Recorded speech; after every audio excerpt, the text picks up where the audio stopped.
വിഷുവും ഓണവും ഒക്കെ മലയാളിയുടെ ആണെങ്കിലും ഇത് അറിഞ്ഞൊന്ന് ആഘോഷിക്കണമെങ്കിൽ തമിഴ്നാട്ടുകാർ കനിയണം. പച്ചക്കറി വേണമെങ്കിൽ പൊള്ളാച്ചിയിൽ മാരിമുത്തു വിത്തിടണം.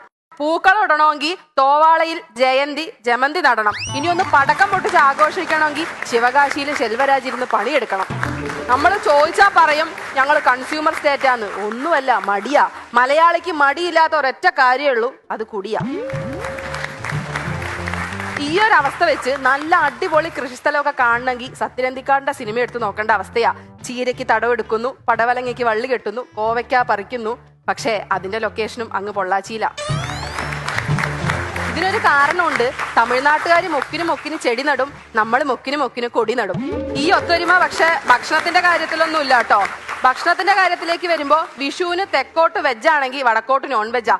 ഓണത്തിന് തെക്കോട്ട് നോൺ വെജ് ആണെങ്കിൽ വടക്കോട്ട് വെജ്. വെറുതെ അല്ല നിങ്ങൾ തെക്ക് വടക്ക് നടക്കണല്ലേ. പക്ഷെ എന്തൊക്കെ പറഞ്ഞാലും മലയാളി പൊളിയാട്ടോ. കാരണം പ്രശ്നം എന്താണെന്നറിയാൻ പ്രശ്നം വെച്ച് നോക്കുന്ന പ്രശ്നക്കാർ വരെ നമുക്കുണ്ട്. ഈ മലയാളികളുടെ കാര്യം പറയുമ്പോൾ സത്യം പറഞ്ഞ മലയാളികൾക്കാണ് പ്രശ്നം. മലയാളികൾ ഭയങ്കര സഹായ മനസ്കതയുള്ളവരാ. കാലത്ത് മുതൽ വൈകിട്ട് പട്ടിയെ പോലെ പണിയെടുത്ത് പൈസ ഉണ്ടാക്കും. എന്നിട്ട് ഡെയിലി അടിക്കുന്ന മദ്യവും അടിക്കാത്ത ലോട്ടറിയും എടുത്ത് സർക്കാരിനെ സഹായിക്കും. അതുപോലെ തന്നെ മലയാളികളെ പറ്റിക്കാൻ ഭയങ്കര എളുപ്പമാണ്. ഞങ്ങളുടെ നാട്ടിലൊരു ചേട്ടൻ കേരള ഫ്രൈഡ് ചിക്കൻ KFC എന്നും പറഞ്ഞിട്ട് ഒരു ഷോപ്പ് തുറന്നു. ഒരു പട്ടിക്കുഞ്ഞു പോലും തിരിഞ്ഞു നോക്കിയില്ല.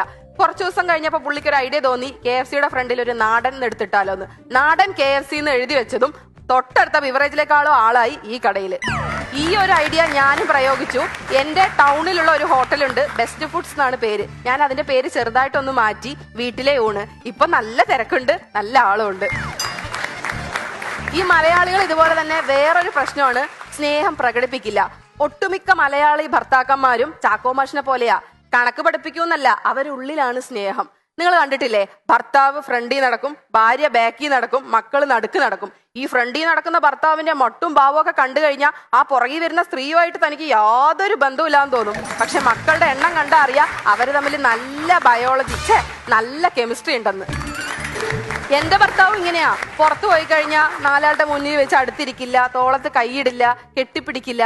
പക്ഷേ ഒറ്റയ്ക്കാണെങ്കിൽ സൂക്ഷിച്ചു നോക്കണ്ട ഉണ്ണി, അപ്പോഴും ഒന്നുമില്ല. ചുരുക്കി പറഞ്ഞ ഈ മലയാളികൾ എന്ന് പറഞ്ഞ മലയാളികളുടെ ജീവിതം KSRTC ബസ് പോലെയാ. ഏത് റൂട്ടിൽ കൂടെ ഓടിയാലും നഷ്ടം മാത്രമേ ഉള്ളൂ. ഈ KSRTCയോടുള്ള ഇഷ്ടം കൊണ്ടാണോ എന്നറിയില്ല, ഇവര് ഫ്ലൈറ്റിൽ കയറുമ്പോഴും ഈ KSRTC കയറുന്ന അതേ സ്വഭാവം മലയാളികൾക്ക്. ഭയങ്കര തിക്കും തിരക്കുക.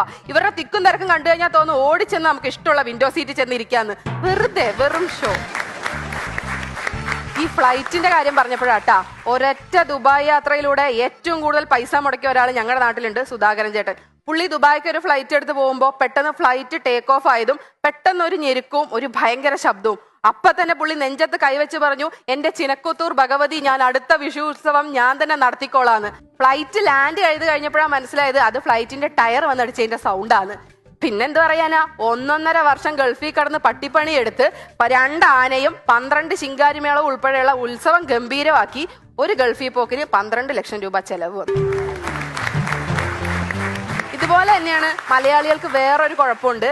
എടാ വിഷുവൊക്കെ എന്താ, ഓണമൊക്കെ ആയില്ലേ, വിഷുവൊക്കെ ആയില്ലേ എന്നൊക്കെ ചോദിച്ചാൽ പറയും, എന്ത് വിഷു എന്ത് ഓണം, ഇങ്ങനെ പോകുന്നു എന്നൊക്കെ. ഇന്ന് അവന്റെ വീട്ടിൽ ഉച്ചയ്ക്ക് പോയി നോക്കിയാൽ കാണാം 4 വക പായസം കൂട്ടി ഊണ്, 40,000 രൂപയുടെ ഷോപ്പിംഗ് കഴിഞ്ഞിരിക്കുന്ന ഭാര്യ, രാത്രി പൊട്ടിക്കാൻ 25,000 രൂപയുടെ പടക്കം.